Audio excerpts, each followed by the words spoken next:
Om Vasudeva Sutam Devam Kamsachanuramardanam Devaki Paramanandam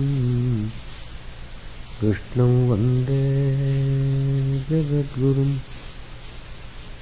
Asato ma sadgamaya Tamaso ma jyotirgamaya Pratyoramamritangamaya Om Shanti Shanti Shanti. Let us offer our salutations to Lord Krishna, the Supreme Godhead, who incarnated to help the humanity to lead the righteous path and also to punish the wicked. And he is the embodiment of bliss. He has given the immortal teachings in the form of Bhagavad Gita.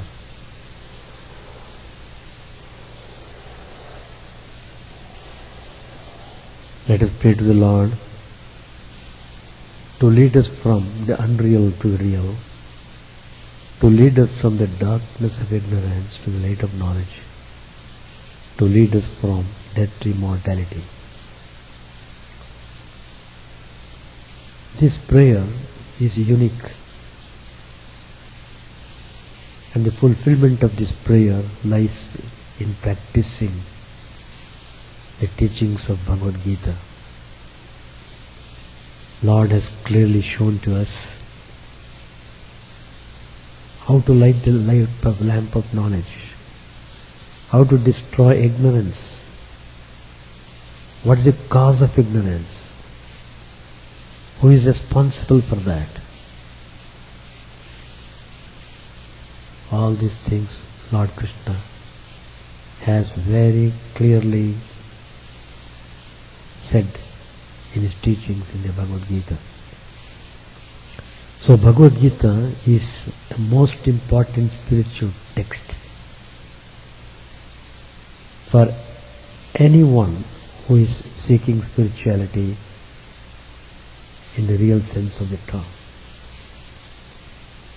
Everything is clearly open to us. And he is telling us clearly why we are tying ourselves tight into this world. Why are we in bondage? Instead of trying to liberate from this bondage, on the other hand, we are trying to tie more tightly towards this world. We want to cling on.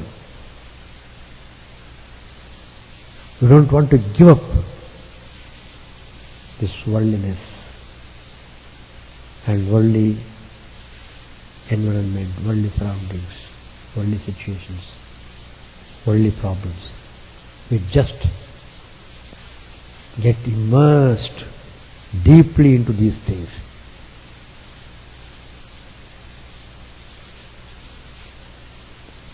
Just as a fly sits on the dirt, our mind is constantly sitting, inhaling the most obnoxious smell of this world, worldliness. So,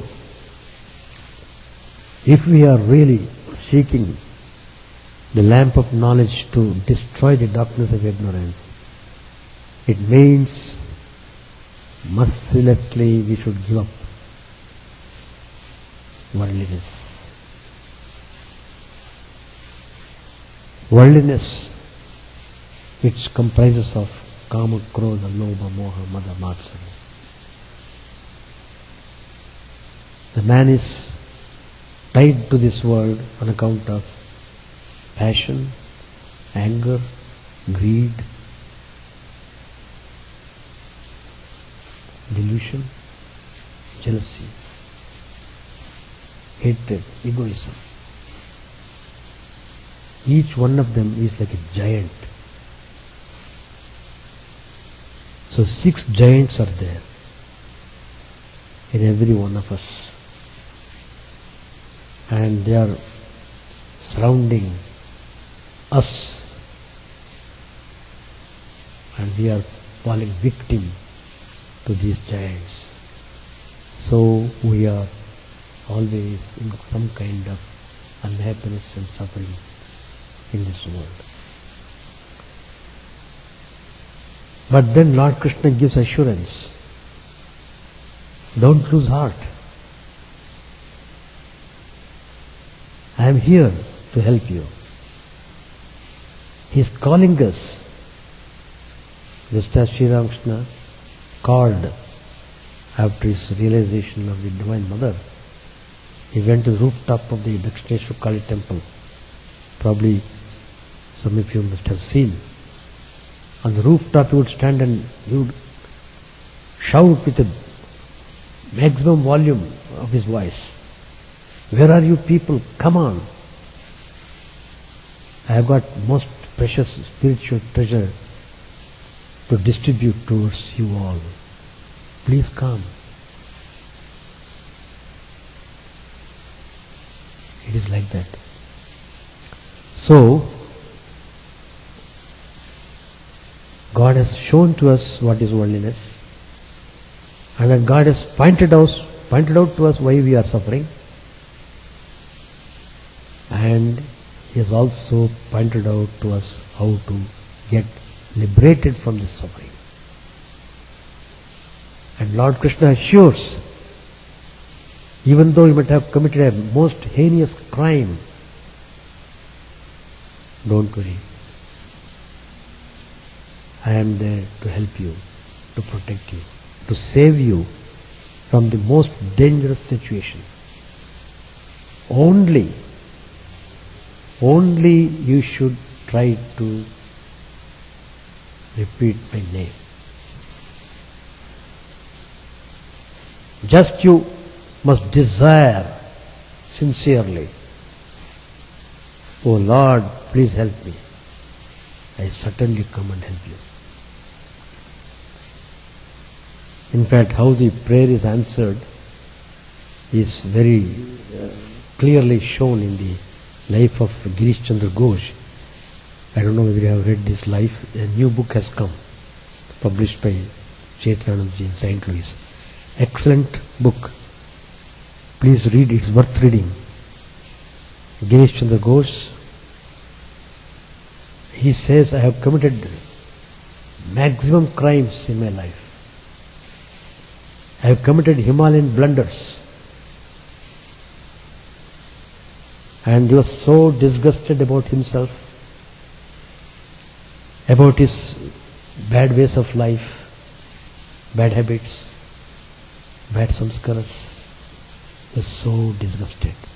So he went to Tarakeshwar temple. There is Tarakeshwar Shiva temple, very famous. There he went and he laid down in the chapel and he prayed to Lord Shiva, "Oh Shiva, can you hear me? I am really totally disgusted about my life. I have ruined myself. Only if you willing, I can be saved. Please show me the way." And most surprisingly, his prayer is answered by his coming in contact with Sri Ramakrishna. The most terrible sinner in the world was transformed into a most wonderful, emotional, spiritual person. He was declaring openly that Sri Ramakrishna is an incarnation of Lord, Supreme Lord. He is incarnation, he is pleading. He is incarnation. Come to him, you will be saved. Look at my life, how I have been transformed. That's the way it is. And because Arjun surrendered himself to Lord Krishna, and he began to hear Krishna's teachings most attentively, now and then asking some questions. Finally, all his doubts were cleared. He said, "Oh Krishna, all my doubts are destroyed. Now, action part. I will do what you want me to do." So, the substances never feel desperate. Whatever you may be up to this time, start afresh if you have not started spiritual life. Start afresh. Start quickly without any more delay. Life is very short and we don't know when we would give up this body in this world. We don't know. It is not in our hands. Birth and death are not in the hands of us. We don't know how we are born. Suddenly we are born. We don't know how we die. We become unconscious and leave away the body. That is the play of the creation. So, in the previous verse, in the last class I told how everyone is forced to do actions, impulsive actions, because of the samskaras he has inbuilt in himself. The samskaras have become so strong and they are ruling us. That's why the Lord Krishna says that Svabhavastu pravartate. They go according to their nature, according to the format they have made. But then there is no hope. There is hope. There is hope. That means the stronger the samskaras, the harder the struggle one has to do. There it comes to the point. Without struggling you can't get anything. You have to struggle very hard if the samskaras are very strong. And everyone knows what type of samskaras are bothering him. Accordingly, he should take steps to make solutions to get rid of that force of the bad samskaras. And Lord Krishna has said, and all the spiritual masters have said, keep holy company. Be in touch with the people who are meditating and dwelling upon the spiritual ideas. Be in the company of such people. Awaken yourself. That is very, very important. But if you don't learn the lesson, then nobody can help you and you will go much worse in your next life. But as I said, the more you postpone, the more struggle, harder struggle you have to make to retreat. So that's the way it is. The next verse, Jnanena tu tadajnanam Yesham nasitam atmanaha tesham adityavat jnanam prakashayati tatparam. Lord Krishna says, verily in whom ignorance is destroyed, by the knowledge of the Atman, in them that knowledge, like the sun, reveals the Supreme Brahman.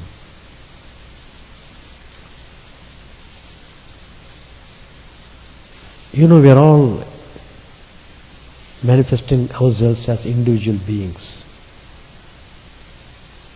as individual entity. And this entity has come because of the association of the mind. Mind. Infinite minds, infinite beings. But the conscious principle in every being is the same.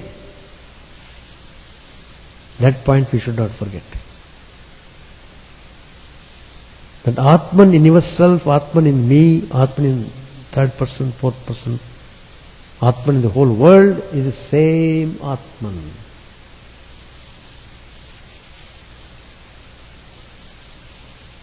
So it is said, who is Paramatman? The sum total of all the Atmans is called Paramatman. Actually, according to Vedanta, Ekameva Advitiyam, one without a second. Universal consciousness. But because of the different shapes and containers, forms, the entity appears to be different. And as I said, the cause of differentiation is mind. Mind is the cause of differentiation. That we should know.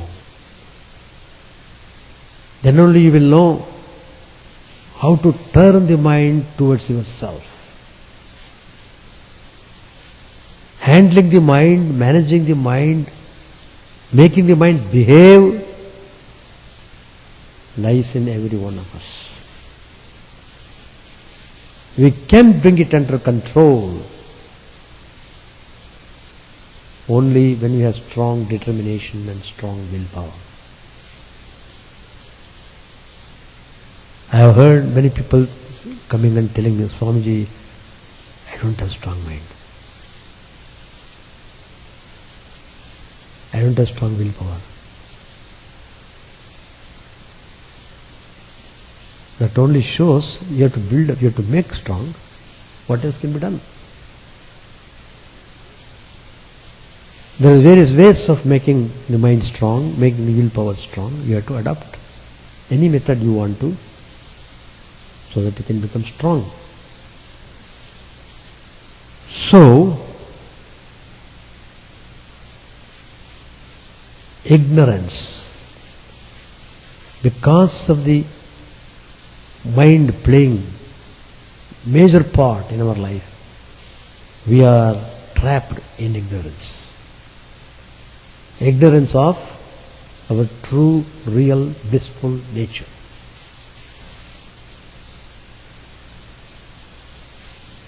And so we are constantly in darkness.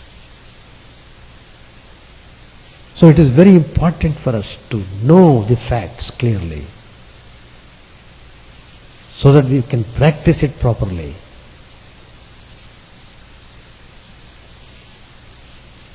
So the point is, ignorance must be destroyed. As I said, Atman in everyone is the same Atman. There is no difference between Atman here and Atman there, Atman here, Atman everywhere. It is same. To give an example, there are 100 candles here. Light the lamp. The lamp, the light in all the 100 candles appear different according to different shapes of the container. But is the light different? Light is the same in all the containers. The same Jyoti lighting in all containers. The difference appears because of the container. One is blue in color, it gives a blue light. One is red in color, it gives a red light. One is yellow, it gives yellow. But really speaking, light is colorless. The color is given to it by the container. When the container is broken, for some reason, the light goes off, it goes to its original source. Original source. So here liberation means, what exactly liberation means? Liberation means dissociating with the mind. That is, when mind becomes purified by so many sadhanas, purifying the mind, when it reaches a stage when mind becomes Atman, mind is annihilated. Mind is there so long as you cherish some desire. When you are practicing desirelessness, when you are practicing contentment, then slowly the mind is freed from bothering desires. And to begin with, the harmful desires are replaced by good desires. And then among the good desires you will hold on to one prominent good desire. And that holding on to the prominent desire, I must realize the divine truth. What exactly Atman means? Who am I? So exploring, definitely you have to use your mind. Mind you have to use. Mind is your chief instrument. He is your chief minister. But you must know you are the king. He is the minister only. You must know how to take to task the chief minister. If you are strong and stern, the chief minister will obey implicitly. So like that, it's a challenge actually. Ignorance is a challenge for us to break through.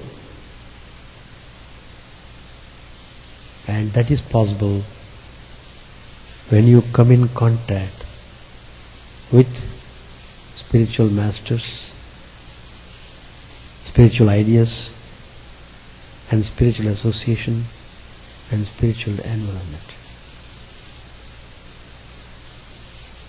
So, the result will come by itself. Blessed are they who attain to wisdom, knowledge of the Atman, the true self within. And such people are called yogis. As the light of the sun disperses darkness and reveals the beauty of the world, so does the light of knowledge disperse all ignorance and reveal the supreme Brahman to the true yogi. And you are inspired. You are overwhelmed with joy when you see that light. Sri Ramakrishna went into ecstasy when he had the vision of the Divine Mother Kali. He said the whole universe was filled with soothing, peaceful, tranquil delight. He lost himself in that experience. And that is called samadhi. A person reaching that state would never like to come back to his previous state. and that is called Nirvikalpa Samadhi.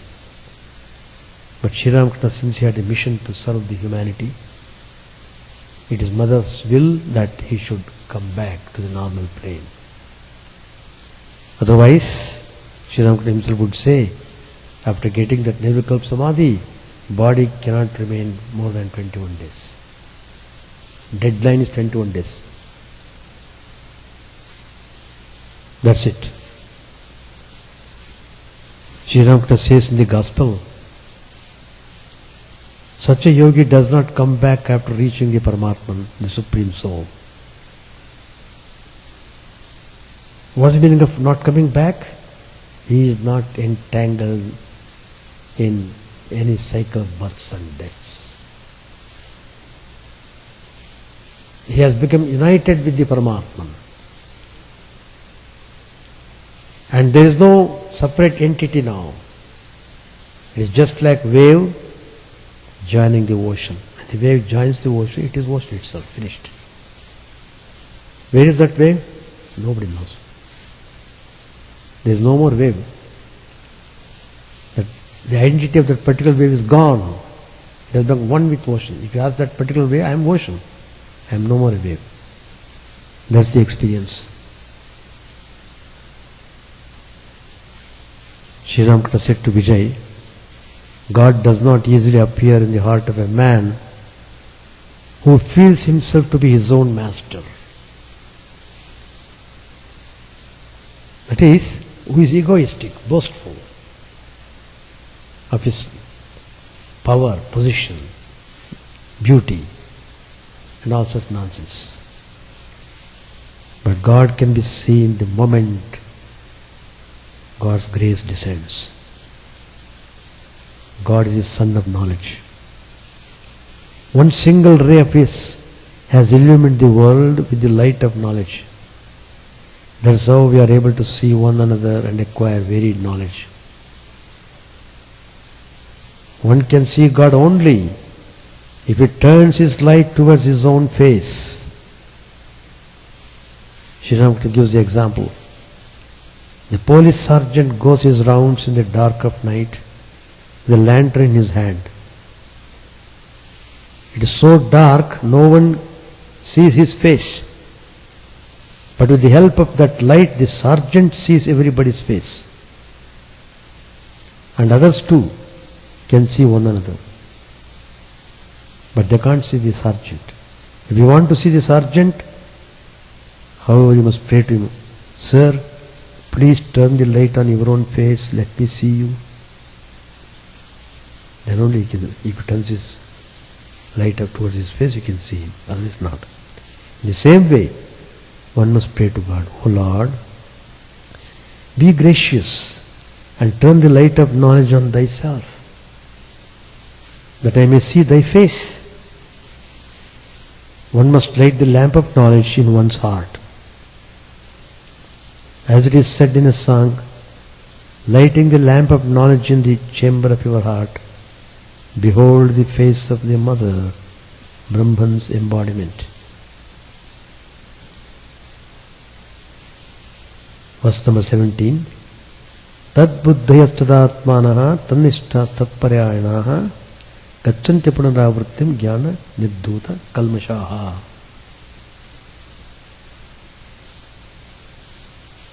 Fixing their mind in Him,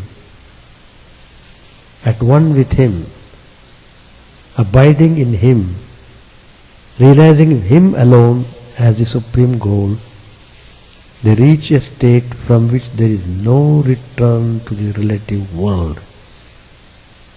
Their sins having been destroyed by their knowledge. Jnanagni. Jnanagni dagdha karmanam. The sins are committed because of our actions. And all these are burnt down by the fire of knowledge. Jnanagni. It is so powerful. Fixing their consciousness in Brahman and realizing that the very supreme Brahman is their self, they renounce all actions and dwell in Brahman alone, the Supreme Brahman being their highest goal, their delight being solely in the unconditioned self. In the case of such men, all sins and other causes of mundane existence called samsara are destroyed by knowledge, and they depart from here never returning to embodied life anymore. Once they are liberated, final. There is no more bondage. That question doesn't arise. He realizes true immortal nature. So Sri Ramakrishna says very important instruction in the gospel. One must have stern determination. Stern determination. Then alone is spiritual practice possible. These are the words of Sri Ramakrishna. One must make a firm resolve. There is a great power in the seed of God's name. It destroys ignorance. A seed is tender and the sprout soft. Still it pierces the hard ground. The ground breaks and makes way for the sprout. The mind becomes very much distracted if one lives long in the midst of lust and gold.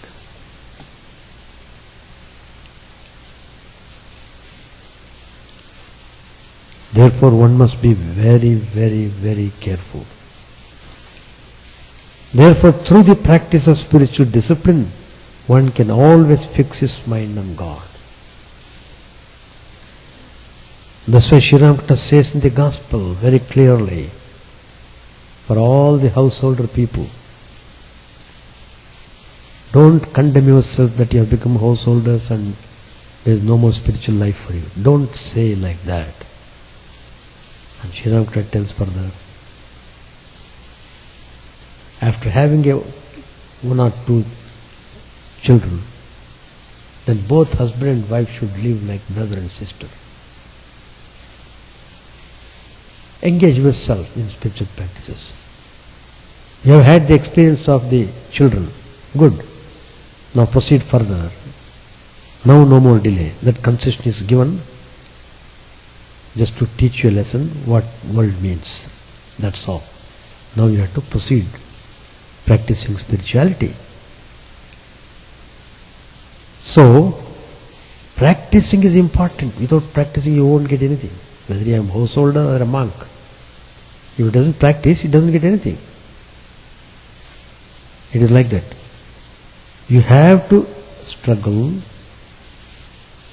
sincerely, then only you get the desired result.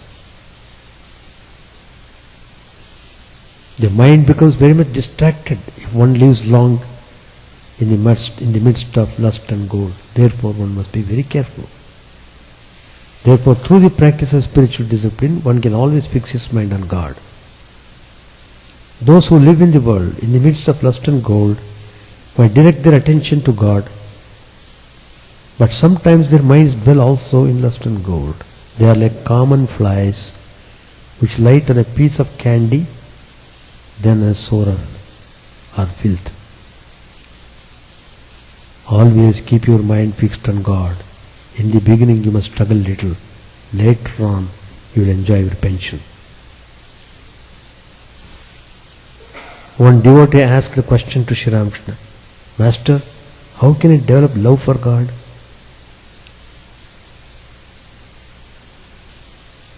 Sri Ramakrishna says, repeat his name.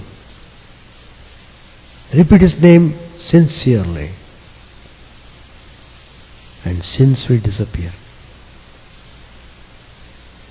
Thus you will destroy lust, anger, the desire for creature comforts and so on.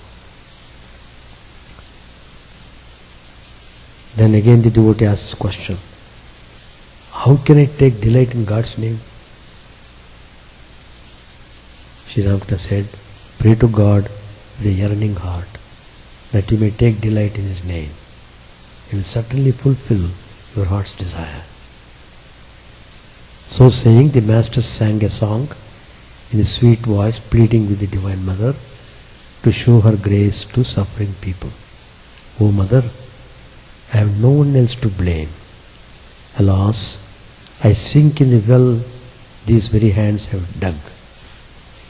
With the 6 passions for my spade, I dug a pit in the sacred land of earth, and now the dark water of death gushes forth. How can I save myself, O my Redeemer? Surely I have been my own enemy. How can I now ward off this dark water of death? Behold, the waters rise to my chest. How can I save myself, O Mother? Save me. Thou art my only refuge. With thy protecting glance, take me across to the other shore of the world. The Master sang again, what a delirious fever is this that I suffer from, O Mother, thy grace is my only cure. False pride is a fever that racks my wasted form. I and mine are my cry. Oh, what a wicked delusion. My quenchless thirst for wealth and friends is never ceasing. How then shall I sustain my life? Talk about things unreal. This is my wretched delirium. My eyes in seeming sleep are closed. My stomach is filled with the vile worms of cruelty. Alas, I wander about absorbed in unmeaning deeds. Even for thy holy name I have no taste, O Mother. I doubt that I shall never be ever cured of this malady. Then the Master said, even for thy holy name I have no taste. A typhoid patient has very little chance of recovery if he loses all taste for food. But his life need not be despaired of it if he enjoys food even a little. That's why one should cultivate a taste for God's name. Any name will do, Durga, Krishna, Shiva, Rama. Then, if through the chanting of the name, one's attachment to God grows day by day, and joy fills the soul, one has nothing to fear. The delirium will certainly disappear, the grace of God will certainly descend.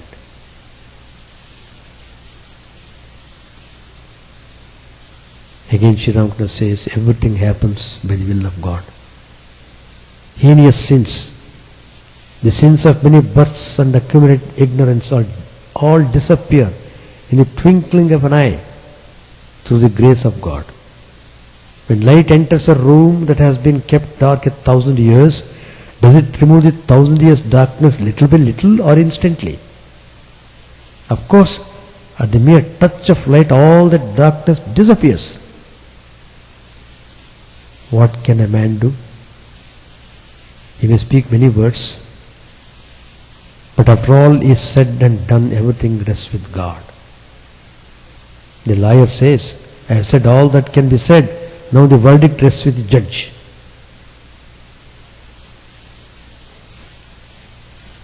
And the devotee asked a question to Sri Ramakrishna. Sir, we are sinners. What will happen to us? Sri Ramakrishna answered, all the sins of the body fly away if one chants the name of God and sings His glories. The birds of sin dwell in the tree of the body. Singing the name of God is like clapping your hands. As at a clap of the hands the birds in the tree fly away, so do our sins disappear in the chanting of God's name and glories.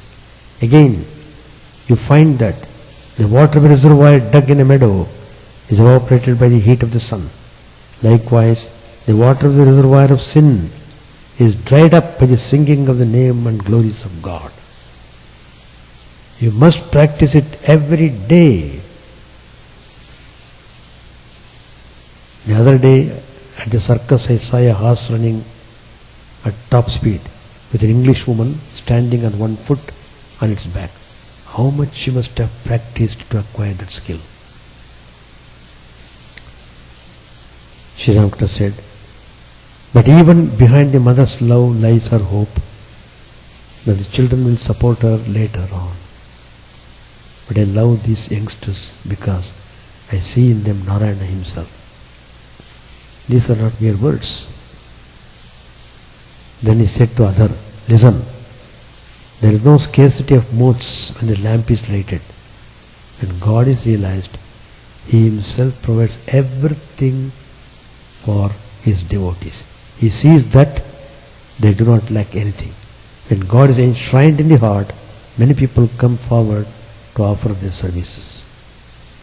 So when you become a sincere devotee, surrendering yourself totally to God, remaining simple and contented, you will see wonder of wonders in your life. And that is, somehow help will come from all quarters and you are overwhelmed.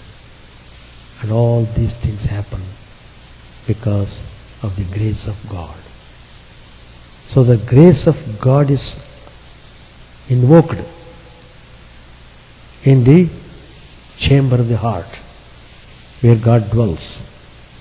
By totally surrendering to Him, living a sincere, pure life, it is possible to awaken the grace of God. And by that grace, you will be able to understand the glory of this creation. Not only that, you love to see everyone as God Himself. That is the climax. That means a person who has raised to such high state of experience will never hate any being in this creation. Not only human beings, plants, animals, anything in the creation, he will never hate,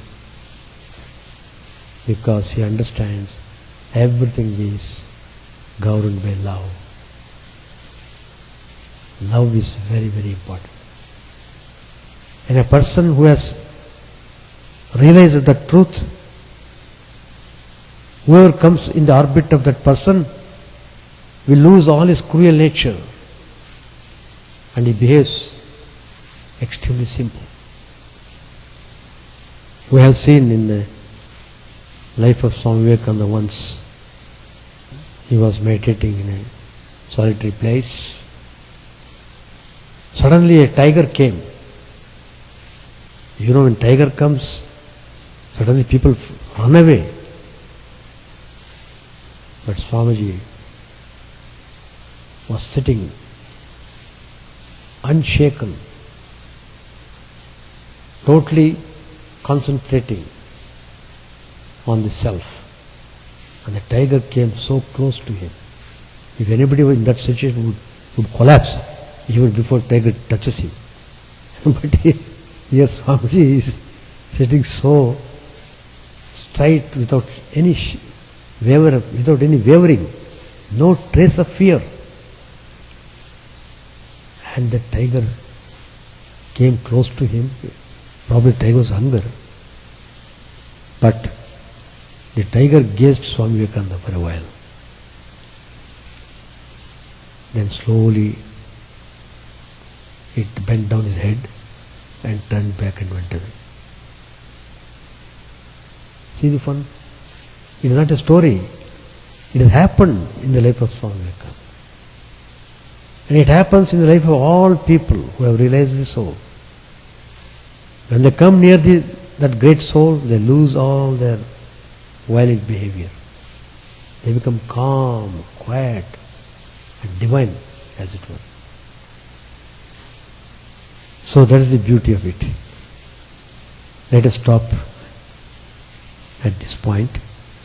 We shall continue next Tuesday, verse number 18. Vidya vinaya sampanne brahmane gavihastini shunichaiva shvapakecha panditaha samadarshinaha. The wise see the same in all, whether it be a Brahmin endowed with learning and humility, or a cow, or an elephant, or a dog, or a dog eater. That is referring to outcast. The wise man see in all of these different categories of beings with the same equal outlook, because he is firmly convinced that in every one of this being is dwelling the same Paramatman. Same Atman who is dwelling in his heart, he is living in the hearts of others also. So, his heart overflows with love and compassion, and he is accessible to anybody, everybody, no distinction. Anybody can have access. We shall study this verse in the next class. Om Vasudeva Sutam Devam Kamsachanuramardanam Devaki Paramanandam Krishnam Vande Jagadgurum. Let us offer our salutations to Lord Krishna, the embodiment of bliss, who came to establish Dharma and pontificate. Let us pray to him to lead us from unreal to real, to lead us from darkness to ignorance, to lead us from darkness of ignorance to the light of knowledge, and to lead us from death to immortality. Peace, peace, peace be unto all. Coming Sunday, that is 23rd, today is 18, that is 5 days more. We are celebrating Ganesha Chaturthi, the Lord Ganesha, who removes all obstacles in our life. So we observe his birthday special worship. It begins morning at 10:30 a.m. Sunday morning. After the program you will have prasadam in the ashrama.